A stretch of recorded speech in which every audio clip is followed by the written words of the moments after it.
নতুন নিয়োগে ভাবনা নবান্নের, অগ্রাধিকারের যোগ্য চাকরিহারাদের। চাকরিহারাদের চাকরি বাতিলের রায়ের পর সুপ্রিম কোর্টে সরকারের রিভিউ পিটিশন দাখিলের দিনক্ষণ এখনও অনিশ্চিত। মুখ্যমন্ত্রী মমতা বন্দ্যোপাধ্যায় শনিবার জানিয়েছেন, এ নিয়ে এখনও পর্যালোচনা চলছে, তবে রিভিউ পিটিশন দাখিল করা হবে। সম্ভবত তা মে মাসের প্রথম সপ্তাহে হবে।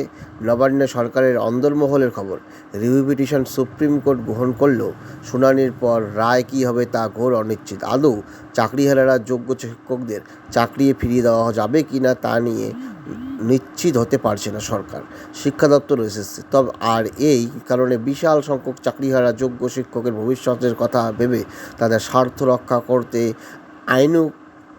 আইনানুগভাবে বিশেষ অগ্রাধিকার দেওয়া যায় কি না তা চিন্তা শুরু করেছে সরকারি মহলে। এক্ষেত্রে আগামী 31 মের মধ্যে সরকার সুপ্রিম কোর্টের নির্দেশ অনুযায়ী নতুন শিক্ষক নিয়োগের বিজ্ঞাপন প্রকাশ করতে চলছে। তা নিয়ে তৎপরতা শুরু হয়েছে এসএসসিতে, কারণ আগামী 31 মের মধ্যে নতুন নিয়োগ সংক্রান্ত বিজ্ঞপ্তি প্রকাশের পর আগামী 31 ডিসেম্বরের মধ্যে নতুন নিয়োগ প্রক্রিয়া শেষ করতে সরকারকে নির্দেশ দিয়েছে দেশের সর্বোচ্চ আদালত।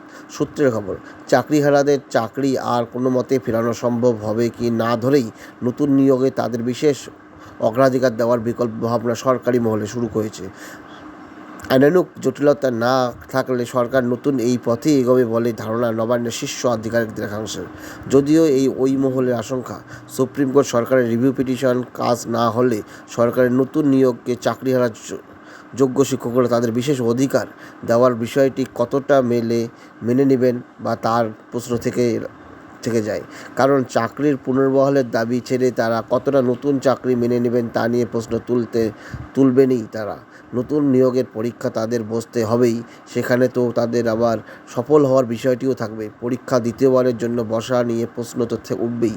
এদিন নবান্নের শীর্ষ মহলের খবর, এই সব দিক খতিয়ে দেখে নতুন নিয়োগে বিশেষ অগ্রাধিকার দেওয়ার বিষয়টি নিয়ে সিদ্ধান্ত নেওয়া হবে। প্রায় 26,000 চাকরি বাতিলের পর উদ্ভূত পরিস্থিতি থেকে বেরিয়ে আসতে ঘুরপথে কোনো সমাধান করা যায় কি না তা নিয়ে চরম তৎপরতা করে রয়েছে সরকারি মহলে। অযোগ্য শিক্ষককর্মীদের ক্ষোভ সামাল দিতে মুখ্যমন্ত্রী স্বয়ং তাদের জন্য সামাজিক নিরাপত্তা প্রকল্পের টাকায় বিশেষ ভাতা দেওয়ার কথা ঘোষণা করেছে। এটা সাময়িক স্বস্তি ভেবে দেবে তাদের। এছাড়াও শুরু হয়েছে চাকরিহারা যোগ্য শিক্ষকদের ভবিষ্যতের বিষয়ে নবান্নের ভাবনা। মুখ্যমন্ত্রী এদিন বলেছেন, সর্বোচ্চ আদালতের রায় মেনেই তারা মানবেনই, সেক্ষেত্রে চাকরি বাতিলের রায় তো মানতেই হবে সরকারকে। ধন্যবাদ।